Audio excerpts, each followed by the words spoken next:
Hi there, magical ones. This is Hannah, and I am offering for the Mayan New Year my very first recorded magical teaching. Since it is, according to the long count, the first day of the Mayan New Year, the first day of this next 365-day cycle, 13-moon cycle, it's a really beautiful time to start setting some intentions for, what we would like to cultivate in the coming seasons ahead.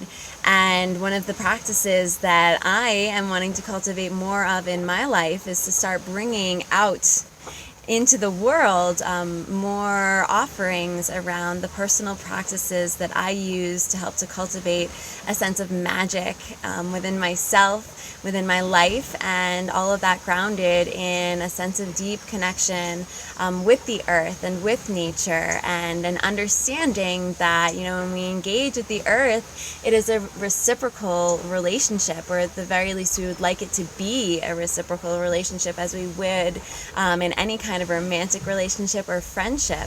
And it is a relationship where consent is a huge part of not only what is alive in our collective consciousness right now, but what is very much alive with the planet as well. So you may see that I am here in the garden. You may even hear the lake behind me and see it a little bit past the tree. And the nature here and the medicine here is really alive in the same way that the Mayan roots and the Mayan culture here is very much alive. So just to tell you a little bit about San Marcos, where I am in Guatemala.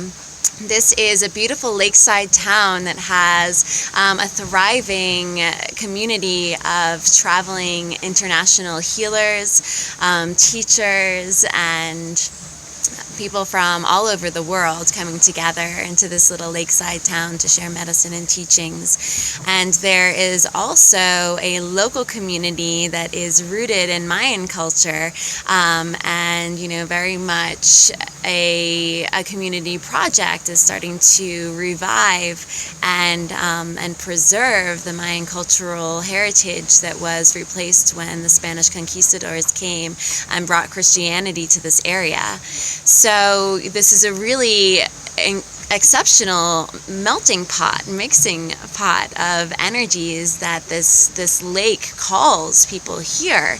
And as I've been called here, I've been taking some time to key in with this land, key in with the water, and there have been some ecological disturbances that, my sense is really the land here calling out for more attention. And some of the disturbances that I have learned about are, an epidemic of parasites, people coming and visiting this area and getting very sick from the water, getting tummy bugs from eating fish that is actually shipped in from faraway locations because the lake no longer has an abundant supply of fish. And another ecological disturbance that's been showing up has been forest fires. Not that long ago, the entire mountainside was actually overrun with forest fires, which isn't totally unusual because it is dry season here. But it was still, to me, what seems to be an attempt on the land's part to kind of turn people's attention back to the ecosystem that is here, and the need to really start to pay attention to some of these signals that are coming through from the earth. So one of the practices that I wanted to offer as my first magical teaching recording, is the practice of actually making offerings to the earth, so that what we are doing is creating more of a reciprocal relationship. Consent is very much alive in our culture today, and this is an aspect of relating with the earth and relating with nature, is that I have a sense that there is a little bit of a loss of practices around how we can give back, what we can do to help to nourish a consensual and healthy, balanced, symbiotic relationship with the earth. So when I arrive at a new place, one of the first things that I do is offer dried herbs to the earth as a way to kind of say, hello spirits, I am here, I am wanting to work with you, I'm wanting to offer an invitation for you to work with me, so that we can, develop a symbiotic relationship where my presence here on this land is a beneficial energy, and that I'm not just taking, I'm not just expecting to receive from this place any kind of medicine, any kind of magic, any kind of inspiration or guidance that might want to come through, but that I'm actually giving first in order to open the channel for clear communication and for a reciprocal relationship, for a mutually beneficial relationship. So I brought with me from North America some herbs. You may see here there is North American tobacco. There's also some sage and some rosemary that came from the gardens at Temple Gaia at my home base in Asheville, North Carolina. There is also some lavender flowers that actually came from some fresh lavender that I put in my bath not that long ago and then dried out. So this lavender very much has, my essence and the energy of what I'm ready to release and offer back to the earth. There's also some Santa Maria here that was gifted to us when we first arrived in Guatemala, and some of the seeds as well. Just to help to sort of link the energy of the land where I come from, North America, and the land where this was grown as well. So other offerings that we can give to the earth include, for water, bringing purified water to bodies of water with the intention that that water be returned to source to help to purify and nourish the waters on the planet, the waters within our own bodies, the waters in the atmosphere around us.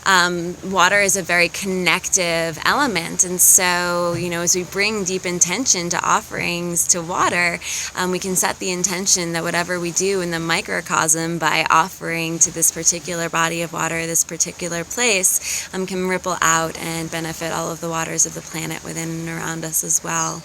I also like to offer my pee actually to the earth. If I have a choice, I would much rather pee in an open field or by a tree than in the pee closet. And I like to charge that pee with the intention to release whatever isn't serving me and to give it as nourishment and nutrients back to the earth.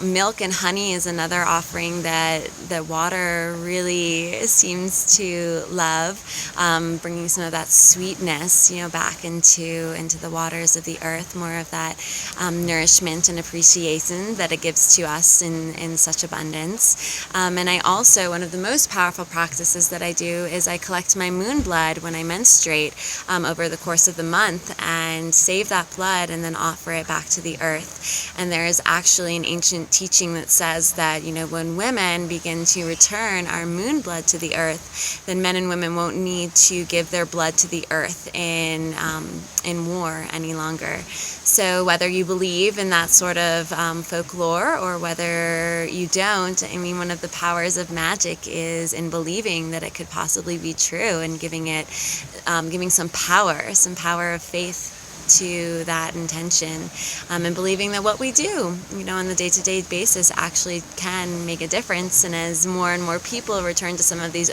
ancient practices of making offerings to the earth, that there's a little bit more of a consensual relationship that can be established. So I'm going to bring this blend of herbs over to this beautiful little tree that I've been developing a relationship with as I've been here. And I'm just going to take a moment first and foremost to appreciate the beauty of this tree. Look at how sweet she is. You may notice that she's actually hosting life from other plants, and so you can tell that this is a tree that really understands the importance of symbiotic relationship, of energies and elements working together and sharing space. And so I'm going to take a moment just to send some love to this tree taking some deep breaths and offering some carbon dioxide from my own breath, from my own body, that this tree can take in and start to metabolize, to use as food and nourishment and convert into oxygen, completing the cycle. I'll take a moment to charge these herbs with the energy of gratitude that I hold in my heart for this land where I am staying, for the land all around us, for this powerful vortex and all of the elements and elementals and ancestral energies that are here. Offering gratitude to the Mayan elders who still hold this community and are helping to bring the wisdom of the long count through so that we can live by day in harmonious relationship with the energies of creation that are all around us.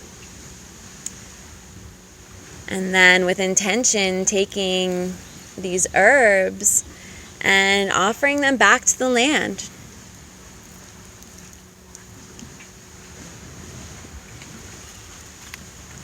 Offering these herbs with the gratitude and the hope that this land can be nourished, that it can be protected, that the energy here can feel and know that it is deeply appreciated,